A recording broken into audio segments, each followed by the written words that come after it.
the main problem comes. And this is also another problem in Lucas. Okay.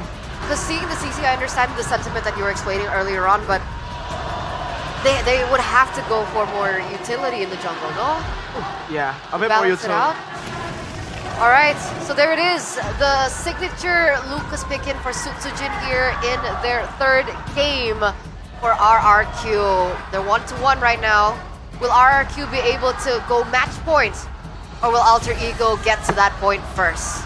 Ladies and gentlemen, let's throw it over to our casters. Thank you, panelists. And we are en route to game number 3. And what has been a nail-biting series. They're both equal, 1-1. Who will break the deadlock and confirm match point? It is game number 3 of RRQ Hoshi against Alter Ego. Ladies and gentlemen, let's welcome you to the land of dawn. And you're right, realize who will bring this home and take that match point first. Alter Ego this time around, though, will be on the blue side, so let's see what they will bring to the table. Interesting draft, obviously. There has been talks about the Ling by the panelists, but the Khalid ended up showing for Alter Ego alongside the Claude. The Claude makes sense because you kind of want to have a dive towards the backline, especially the Farsa. The Khalid facilitates that as well. But I think the Khalid is even more better against the Granger. You just jump into the Granger and the Granger cannot really, gap close against you. Especially with the low mobility, but Edok. Uh-oh, very low. Still able to get out, though. Revitalized pop, that's info. And that's going to be Rin jumping towards the mid. Doesn't really find the right connection there with the quad shadow, so he does not pursue more. Oh, okay. No first blood in the first minute. Still, he's holding on to that safer option. The Claude against the Granger. Oh no! Oh no! Perfectly timed flicker though. Toy has to recall. Sutsujin now, level 3 still, is able to force Hijime to pop his flicker. That's gonna be the recovery though. Reinforcements! Dreams claims a first blood. No level 4 for the Lucas for Sutsujin. So no Sacred Beast form. No Jinchuruki or QB, but Dyren will be okay. If we're talking about the lane, Dyren against Nino, that's a flicker from Arfi. A bit far, but back to the emblems we go. Brave Smite for both XP laners for more sustainability. Obviously they want to fight it out because on paper, the Fulvius kind of struggles against the CC. Because the CC has so much mobility and the damage as well. They can just burst, chip down the Fulvius. But as of now, total secured by Rin. They want to go for a brawl again. That's gonna be the Raging Sandstorm. Revitalized pots, ladies and gentlemen. It goes down. Green's very low. It's gonna be a roamer for now as Nino will be next. That's a 2-for-1. But Alter Ego, for the first time in the series, they got the first turtle in the game. Yeah, RRQ retaliate. Rins! Step feather. Strike. Bursting Hijime down. Lethal Ignition doing work, baby. The snipe from above catches Hijime lacking. And now it's RRQ containing that pressure again. Alter Ego are on the move. They want to look for that pick-off. They want to look for the skirmishes because the Khalid is super strong early on. Again, Sheffin mentioned with the Khalid, you can kind of jump into the backline. You would like to be in the backline, especially against a Farsa. The Granger as well kind of is heavily immobilized once you have the Raging Sandstorm onto him. Sure, he has the Rondo, but it's kind of a short dash, and now Dyren is going to be able to run back. Traction Pulse though. Hunters 1, 3v1. That's not a good number for Dyren. Punished. And RRQ, no compensation so far. That's a good kill because you really want to give that winning lane to Nino, but again, the CC makes things hard. Blind Feather Airstrike, blazing duet. Just to clear the wave. Nothing too crazy just yet here as RFE needs that item, those items to be a factor. And yeah, it seems like tempo gone down. Gold still very, very low on the gap. Yeah, Bloodwing's first purchase for Rins because he knows he needs to be much more defensive. He needs to be able to distance himself. And that extra shielding will help on, I think, initiations early on against the Khalid. But Dyren again, Vengeance popped. AOG will connect on towards one. Oh my goodness, the Raging Sandstorm will not connect because of the immunity. Eno goes down this time alongside Dreams. RRQ, they have adjusted from the earlier setup and now they move on towards the turtle. Again, fist by fist. This time they take the neutral objective. Edok even invading deep into Rene's territory. But as of now, he's content with leaving that B. They get the turtle as well. So RRQ stabilize everything. They even are able to swing the gold lead on towards themselves. Audience prediction so far, yet again favoring the Kingdom at 78%. Traction pulse flickered away. So Rins has no spell. Edok might be too deep. Oh my goodness, feather airstrike. Rin jumps in towards the back. 3 members is there to cover. Just a mage, right? And that's gonna be Rin taken down. Miscalculation perhaps.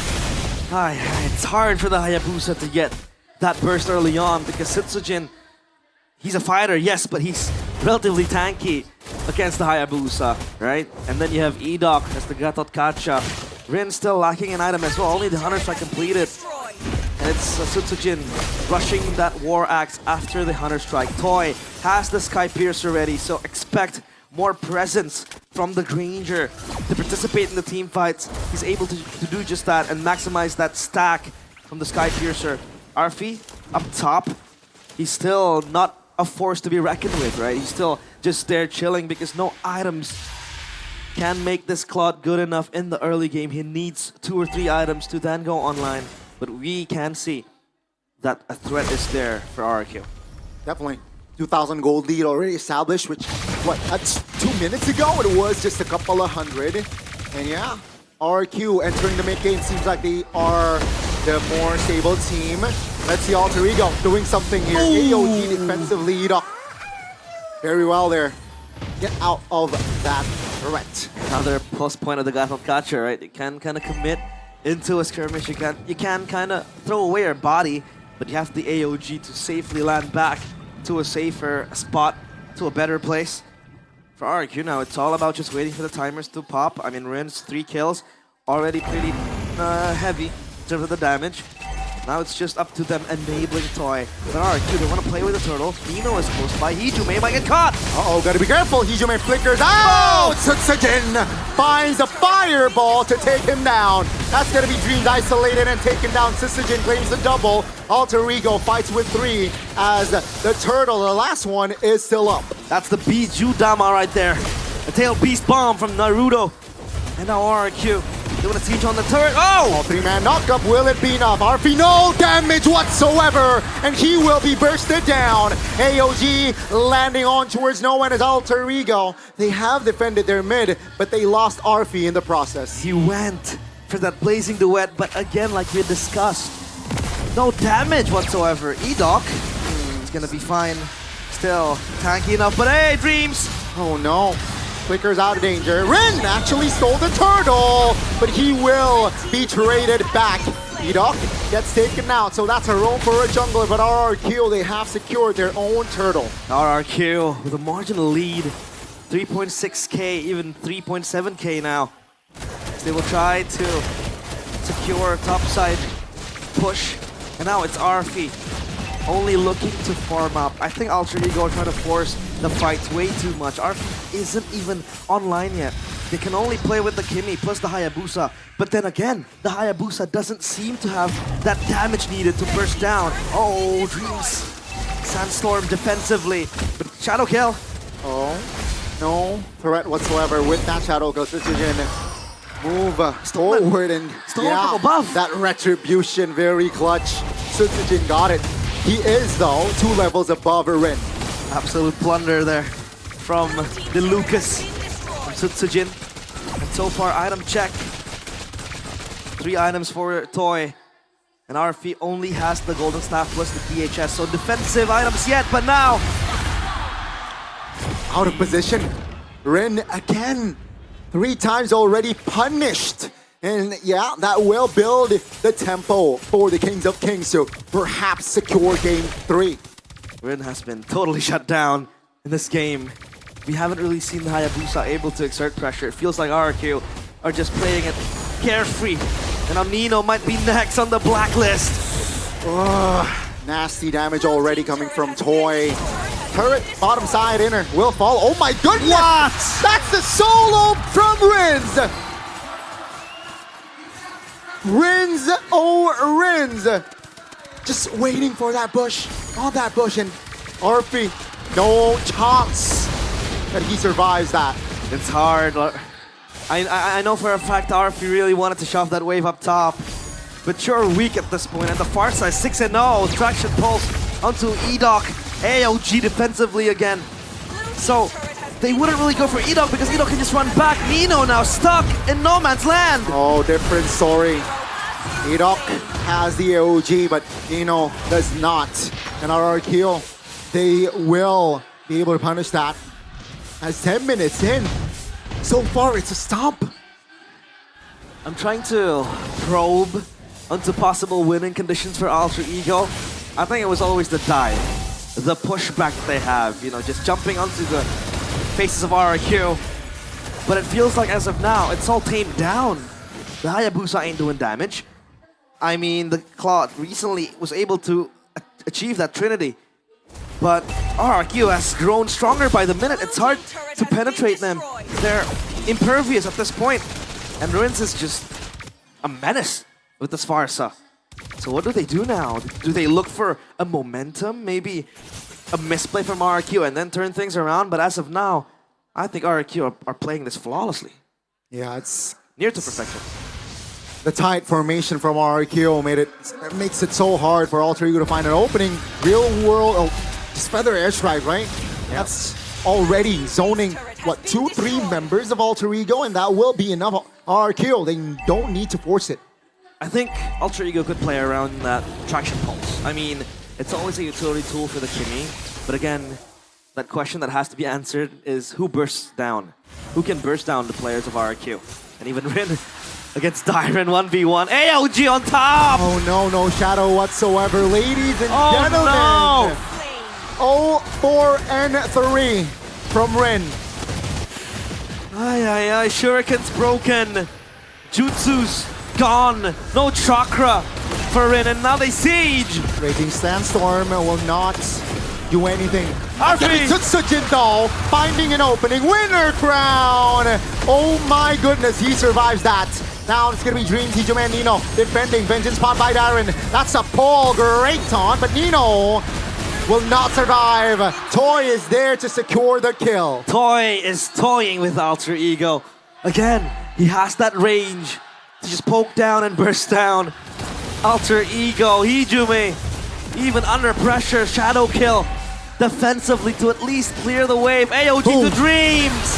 Oh, nasty formation, nasty setup, nastier execution. RRQ, they took down 2 base turrets practically with no Lord. Good night. Sweet dreams. It's RRQ. 8.9k by the second. They are looking even stronger. And for Alter Ego, it's looking very bleak. It's kind of sad they were able to present a very, very competitive game number 1. But now, when it comes to where it matters the most, Alter Ego, they can't really deliver. And now Rins with a truncheon purchase previously adds that splash damage. Now look at that poke coming in from RRQ. Tsujin stuck. He could be dead. Huge knock up there from the Lord, but Tsujin recovers. That's gonna be Dyren popping the Vengeance. Oh my goodness, Arfi taken down again! And ladies and gentlemen, Rin finally finds a kill, but immediately traded back, and Nino will be isolated. 4 members down and out. That's gonna be RRQ pushing for the base. It's just Hijume staring down at the army of the kingdom. He lives to tell the terrors of the kings of kings, and they will secure match point. 22 kills to 5 kills. Ladies and gentlemen, that was a slaughter